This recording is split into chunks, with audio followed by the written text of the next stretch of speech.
Hello people, मैं हूं शानमर्क and welcome back to channel. तो गाइस, इस वीडियो में हम बात करने वाले हैं ब्राज़ील के वीज़ा के बारे में। सबसे पहले मैं आपको बता दूं गाइस कि ब्राज़ील का वीज़ा बहुत ही इंटरेस्टिंग वीज़ा है। बहुत सारे इंडियंस और एशियंस को ब्राज़ील विजिट करना पसंद होता है। बहुत ही खूबसूरत कंट्री है गाइस, और इंडिया से एरिया वाइज में बहुत ही बड़ा कंट्री है। लेकिन गाइस, एक बात है कि कुछ महीनों तक उन्होंने वीज़ा बंद किया था इंडियंस के लिए, लेकिन अब गुड न्यूज़ ये है कि ब्राज़ील का वीज़ा शुरू हो चुका है।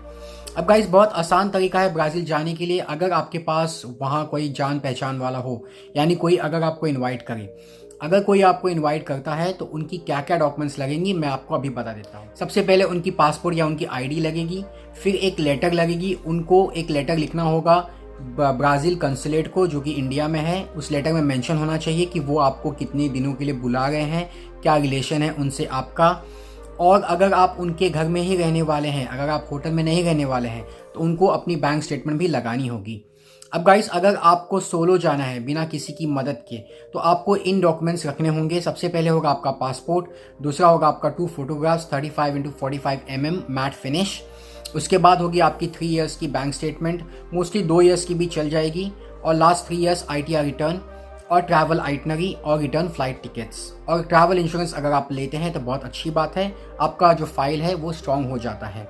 अब गाइस, ये सब डॉक्यूमेंट्स लेके आप या तो उनकी वेबसाइट पे, ऑफिशियल जो वेबसाइट है ब्राज़ील की, वहाँ जाके आप इंक्वायरी कर सकते हैं, या तो आप VFS जाके उनसे भी हेल्प ले सकते हैं।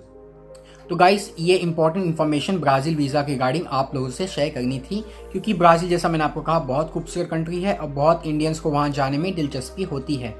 अब गाइस, सबसे जो बड़ी प्रॉब्लम आती है ब्राज़ील ट्रैवल करने के लिए, जब मैं ब्राज़ील गया था, सबसे बड़ी प्रॉब्लम जो थी गाइस, वो थी फ़्लाइट्स की। जी हाँ गाइस, अगर आप दिल्ली, मुंबई, चंडीगढ़ या इंडिया से कहीं से भी फ़्लाइट लेते हैं तो बहुत महंगी पड़ती है, पहली बात। दूसरी बात गाइस, डायरेक्ट फ़्लाइट्स आपको नहीं मिलेगी। तो मैं आपको रिकमेंड करूंगा, अगर आपको ब्राज़ील जाना है इंडिया से, तो आप कोशिश कीजिए कि आप फ़्लाइट ऐसी बुक करें जो कि ट्रांजिट लेती हो गल्फ़ कंट्रीज़ में, दुबई हो गई, कुवैत, बहरीन, कतार। तो गाइस, यहाँ से अगर आप ट्रांजिट फ़्लाइट लेंगे तो आपको वीज़ा की रिक्वायरमेंट नहीं होगी, ट्रांजिट वीज़ा आपको नहीं लेनी होगी। क्योंकि मोस्टली अगर आप ब्राज़ील की फ़्लाइट इंडिया से लेते हैं, अगर वो US से ट्रांजिट लेते हुए जाती है ब्राज़ील, तो आपको US का ट्रांजिट वीज़ा लगेगा। यही सेम कंडीशन है यूरोप के लिए।